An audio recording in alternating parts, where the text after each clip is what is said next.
Amadeo Peralta se crió en la pandilla de su padre y llegó a ser un matón, como todos los hombres de su familia. Su padre opinaba que los estudios son para maricones, que no se requieren libros para triunfar en la vida, sino cojones y astucia, decía. Por eso formó a sus hijos en la rudeza. Con el tiempo, sin embargo, comprendió que el mundo estaba cambiando muy rápido y que sus negocios necesitaban consolidarse sobre bases más estables.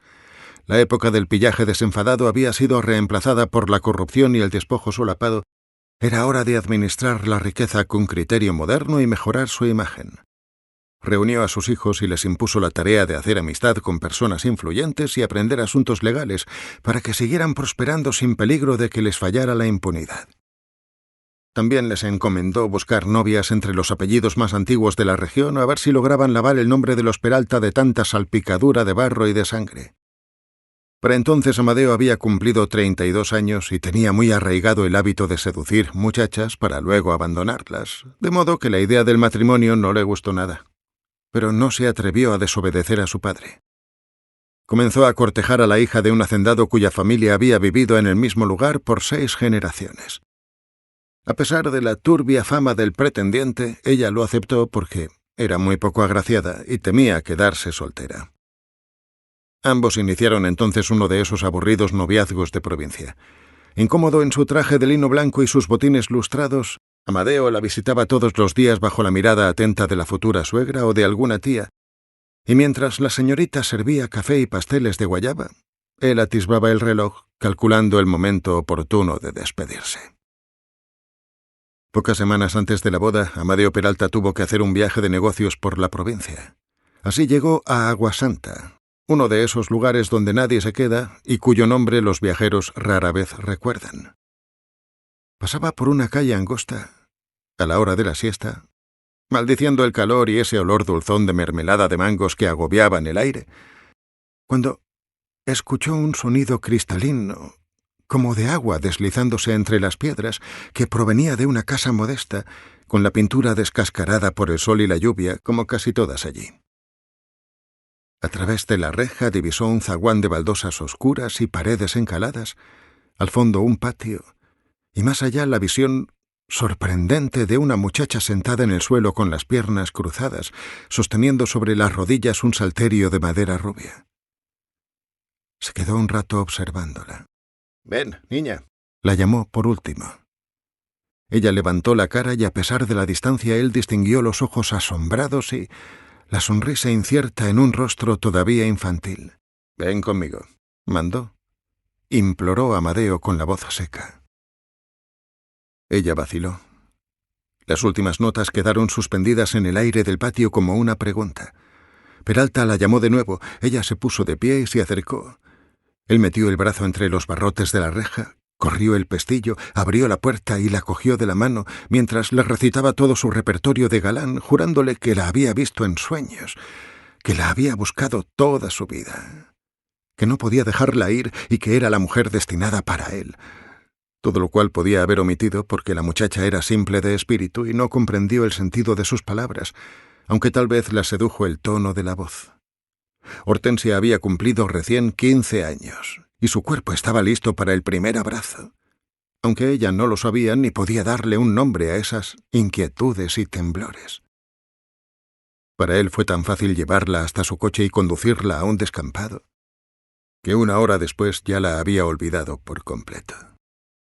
Tampoco pudo recordarla cuando una semana más tarde ella apareció de súbito en su casa, a 140 kilómetros de distancia, vestida con un delantal de algodón amarillo y alpargatas de lona, con su salterio bajo el brazo, encendida por la fiebre del amor.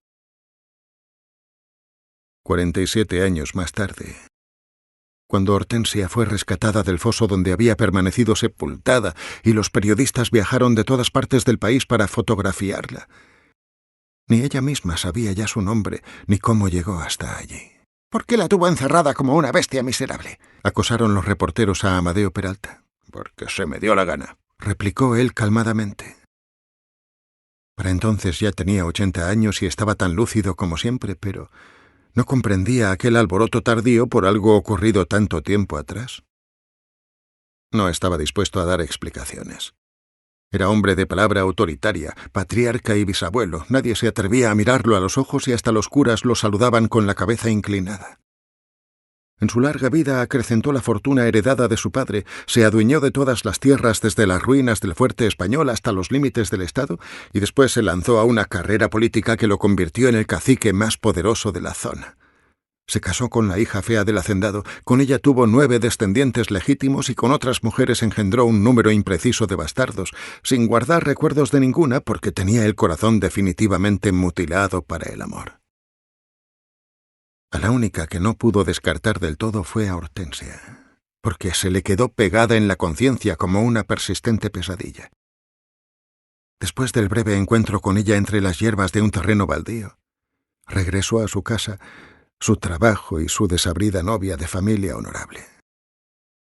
Fue Hortensia quien lo buscó hasta encontrarlo. Fue ella quien se le atravesó por delante y se aferró a su camisa con una aterradora sumisión de esclava. Vaya lío, pensó él entonces. Yo a punto de casarme con pompa y fanfarria y esta niña desquiciada se me cruza en el camino.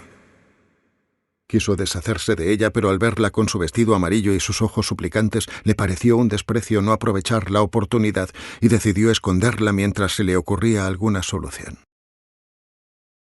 Y así, casi por descuido, Hortensia fue a parar al sótano del antiguo ingenio de azúcar de los Peralta, donde permaneció enterrada durante toda su vida. Era un recinto amplio, húmedo, oscuro, asfixiante en verano y frío en algunas noches de la temporada seca, amueblado con unos cuantos trastos y un jergón.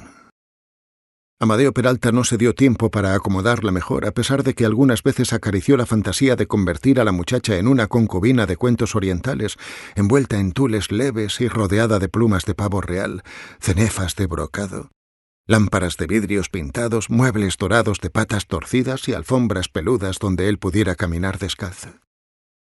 Tal vez lo habría hecho si ella le hubiera recordado sus promesas, pero Hortensia era como un pájaro nocturno. Uno de esos huacachos ciegos que habitan al fondo de las cuevas. Solo necesitaba un poco de alimento y agua.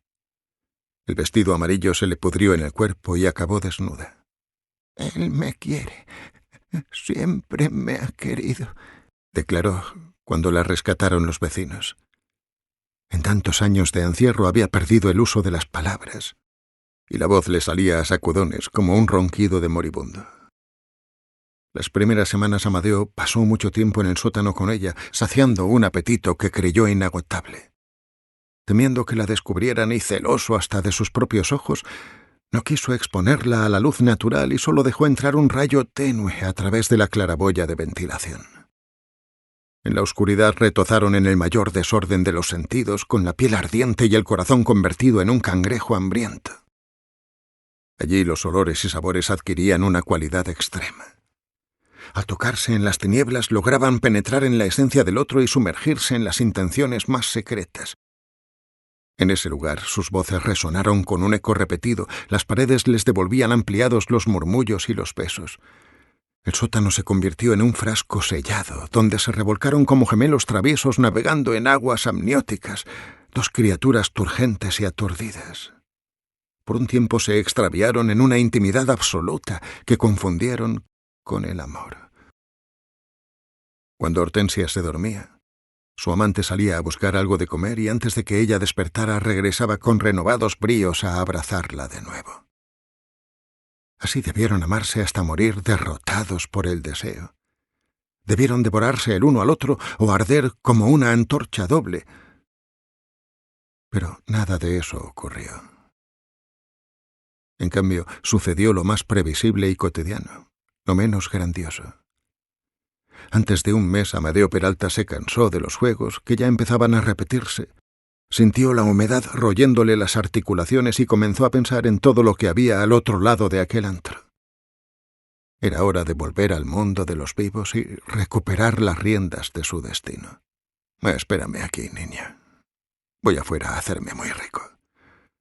Te traeré regalos, vestidos y joyas de reina», le dijo al despedirse. «Quiero hijos», dijo Hortensia. «Hijos no. Pero tendrás muñecas». En los meses siguientes Peralta se olvidó de los vestidos, las joyas y las muñecas. Visitaba a Hortensia cada vez que se acordaba, no siempre para hacer el amor, a veces solo para oírla tocar alguna melodía antigua en el salterio. Le gustaba verla inclinada sobre el instrumento pulsando las cuerdas. En ocasiones llevaba tanta prisa que no alcanzaba a cruzar ni una palabra con ella. Le llenaba los cántaros de agua, le dejaba una bolsa de provisiones y partía.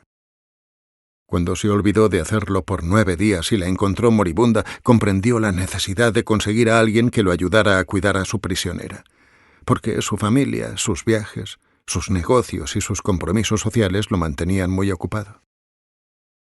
Una india hermética le sirvió para ese fin. Ella guardaba la llave del candado y entraba regularmente a limpiar el calabozo y raspar los líquenes que le crecían a Hortensia en el cuerpo como una flora delicada y pálida, casi invisible al ojo desnudo, olorosa a tierra removida y a cosa abandonada. ¿No tuvo lástima de esa pobre mujer?, le preguntaron a la india cuando también a ella se la llevaron detenida, acusada de complicidad en el secuestro, pero ella no contestó y se limitó a mirar de frente con ojos impávidos y lanzar un escupitajo negro de tabaco. No tuvo lástima porque creyó que la otra tenía vocación de esclava. Y por lo mismo era feliz siéndolo. O que era idiota de nacimiento y, como tantos de su condición, mejor estaba encerrada que expuesta a las burlas y peligros de la calle. Hortensia no contribuyó a cambiar la opinión que su carcelera tenía de ella. Jamás manifestó alguna curiosidad por el mundo, no intentó salir a respirar aire limpio ni se quejó de nada. Tampoco parecía aburrida, su mente estaba detenida en algún momento de la infancia y la soledad terminó por perturbarla del todo. En realidad se fue convirtiendo en una criatura subterránea. En esa tumba se agudizaron sus sentidos y aprendió a ver lo invisible, la rodearon alucinantes espíritus que la conducían de la mano por otros universos. Mientras su cuerpo permanecía encogido en un rincón, ella viajaba por el espacio sideral como una partícula mensajera, viviendo en un territorio oscuro, más allá de la razón. Si hubiera tenido un espejo para mirarse, se habría aterrado de su propio aspecto, pero como no podía verse, no percibió su deterioro. No supo de las escamas que le brotaron en la piel, de los gusanos de seda que anidaron en su largo cabello convertido en estopa, de las nubes plomizas que le cubrieron los ojos ya muertos de tanto atisbar en la penumbra. No sintió cómo le crecían las orejas al captar los sonidos externos, aun los más tenues y lejanos, como la risa de los niños en el recreo de la escuela, la campanilla del vendedor de helados, los pájaros en vuelo, el murmullo del río. Tampoco se dio cuenta de que sus piernas, antes graciosas y firmes, se torcieron para acomodarse a la necesidad de estar quieta y de arrastrarse, ni que las uñas de los pies le crecieron como pezuñas de bestia. Los huesos se le transformaron en tubos de vidrio, el vientre se le hundió y le salió una joroba. Solo las manos mantuvieron su forma y tamaño, ocupadas siempre en el ejercicio del salterio, aunque ya sus dedos no recordaban las melodías aprendidas y en cambio le arrancaban al instrumento el llanto que no le salía del pecho. De lejos Hortensia parecía un triste mono de feria y de cerca inspiraba una lástima infinita. Ella no tenía conciencia alguna de esas malignas transformaciones. En su memoria guardaba intacta la imagen de sí misma. Seguía siendo la misma muchacha que vio reflejada por última vez en el cristal de la ventana del automóvil de Amadeo Peralta el día que la condujo a su guarida. Se creía tan bonita como siempre y continuó actuando como si lo fuera. De ese modo el recuerdo de su belleza quedó agazapado en su interior y cualquiera que se le aproximara lo suficiente podía vislumbrarla bajo su aspecto externo de enano prehistórico. Entretanto, Amadeo Peralta, rico y temido, extendía por toda la región la red de su poder. Los domingos se sentaba a la cabecera de una larga mesa con sus hijos y nietos varones, sus secuaces y cómplices, y con algunos invitados especiales, políticos y jefes militares a quienes trataba con una cordialidad ruidosa, no exenta de la altanería necesaria para que recordaran quién era el amo. A sus espaldas se rumoreaba de sus víctimas, de cuántos dejó en la ruina o hizo desaparecer, de los sobornos a las autoridades, de que la mitad de su fortuna provenía del contrabando. Pero nadie estaba dispuesto a buscar pruebas. Decían también que Peralta mantenía a una mujer prisionera en un sótano. Esta parte de su leyenda negra se repetía con mayor certeza que la de sus negocios ilegítimos. En verdad, muchos lo sabían. Y con el tiempo se convirtió en un secreto a voces. Una tarde de mucho calor, 3 niños se escaparon de la escuela para bañarse en el río. Pasaron un par de horas chapoteando en el lodo de la orilla y luego se fueron a vagar cerca del antiguo ingenio del azúcar de los Peralta, cerrado desde hacía 2 generaciones, cuando la caña dejó de ser rentable. El lugar tenía fama de hechizado. Decían que se escuchaban ruidos de demonios y muchos habían visto por allí a una bruja desgreñada invocando a las ánimas de los esclavos muertos. Exaltados por la aventura, los muchachos se metieron en la propiedad y se acercaron al edificio de la fábrica. Pronto se atrevieron a entrar en las ruinas, recorrieron los amplios cuartos de anchas paredes de adobe y vigas roídas por el comején. Sortearon la maleza crecida del suelo, los cerros de basura y mierda de perro, las tejas podridas y los nidos de culebras. Dándose valor a fuerza de bromas, empujándose, llegaron hasta la sala de molienda, una habitación enorme, abierta al cielo, con restos de máquinas despedazadas donde la lluvia y el sol habían creado un jardín imposible y donde creyeron percibir un rastro penetrante de azúcar y sudor. Cuando empezaba a quitárseles el susto, oyeron con toda claridad un canto monstruoso. Temblando, trataron de retroceder, pero la atracción del horror pudo más que el miedo y se quedaron agazapados escuchando hasta que la última nota se les clavó en la frente. Poco a poco lograron vencer la inmovilidad, se sacudieron el espanto y empezaron a buscar el origen de esos extraños sonidos, tan diferentes a cualquier música conocida, y así dieron con una pequeña trampa a ras del suelo, cerrada con un candado que no pudieron abrir. Sacudieron la plancha de madera que cerraba la entrada y un indescriptible olor a fiera enjaulada les golpeó la cara. Llamaron, pero nadie respondió. Solo oyeron al otro lado un sordo jadeo. Entonces partieron corriendo a avisar a gritos que habían descubierto la puerta del infierno. El barullo de los niños no pudo ser acallado y así los vecinos comprobaron finalmente lo que sospechaban desde hacía décadas. Primero llegaron las madres detrás de sus hijos a atisbar por las ranuras de la trampa y ellas también escucharon las notas terribles del salterio, muy diferentes a la melodía banal que atrajo a Amadeo Peralta a detenerse en una callejuela de Aguasanta para secarse el sudor de la frente. Detrás de ellas acudió un tropel de curiosos y por último, cuando ya se había juntado una muchedumbre, aparecieron los policías y los bomberos, que hicieron saltar la puerta a hachazos y se metieron al hoyo con sus lámparas y sus bártulos de incendio. En la cueva encontraron a una criatura desnuda, con la piel flácida colgando en pálidos pliegues, que arrastraba unos mechones grises por el suelo y gemía aterrorizada por el ruido y la luz. Era Hortensia, brillando con fosforescencia de madreselva bajo las linternas implacables de los bomberos. Casi ciega, con los dientes gastados y las piernas tan débiles que casi no podía tenerse en pie. La única señal de su origen humano era un viejo salterio apretado contra su regazo. La noticia produjo indignación en todo el país. En las pantallas de televisión y en los periódicos apareció la mujer rescatada del agujero donde pasó la vida, mal cubierta por una manta que alguien le puso sobre los hombros. La indiferencia que durante casi medio siglo rodeó a la prisionera se convirtió en pocas horas en pasión por vengarla y socorrerla. Los vecinos improvisaron piquetes para linchar a Amadeo Peralta, atacaron su casa. Lo sacaron a rastras y si la guardia no llega a tiempo para quitárselo de las manos, lo habrían despedazado en la plaza. Para callar la culpa de haberla ignorado durante tanto tiempo, todo el mundo quiso ocuparse de Hortensia. Se reunió dinero para darle una pensión, se juntaron toneladas de ropa y medicamentos que ella no necesitaba, y varias organizaciones de beneficencia se dieron a la tarea de rasparle la mugre, cortarle el pelo y vestirla de pies a cabeza, hasta convertirla en una anciana común.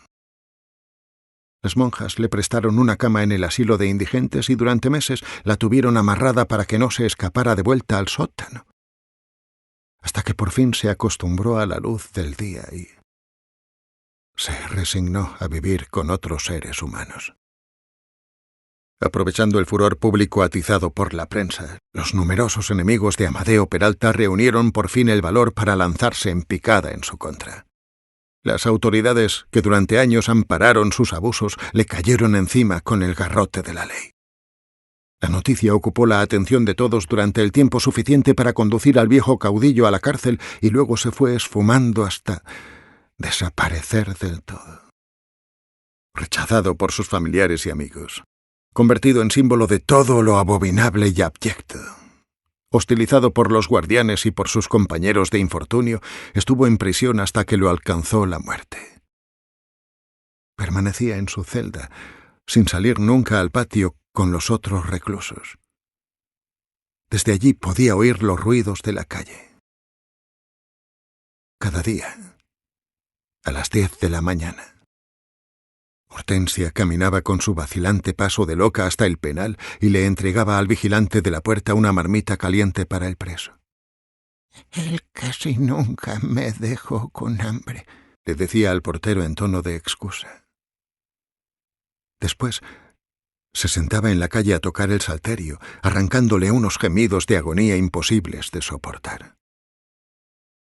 En la esperanza de distraerla y hacerla callar, algunos paseantes le daban una moneda. Encogido al otro lado de los muros, Amadeo Peralta escuchaba ese sonido que parecía provenir del fondo de la tierra y que le atravesaba los nervios. Ese reproche cotidiano debía significar algo, pero no podía recordar. A veces sentía unos ramalazos de culpa, pero enseguida le fallaba la memoria y las imágenes del pasado desaparecían en una niebla densa. No sabía por qué estaba en esa tumba y poco a poco olvidó también el mundo de la luz, abandonándose a la desdicha.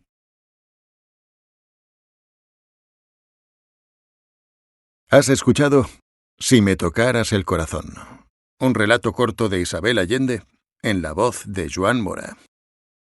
Si te ha gustado, no olvides suscribirte al canal para poder escuchar más historias como esta. Gracias.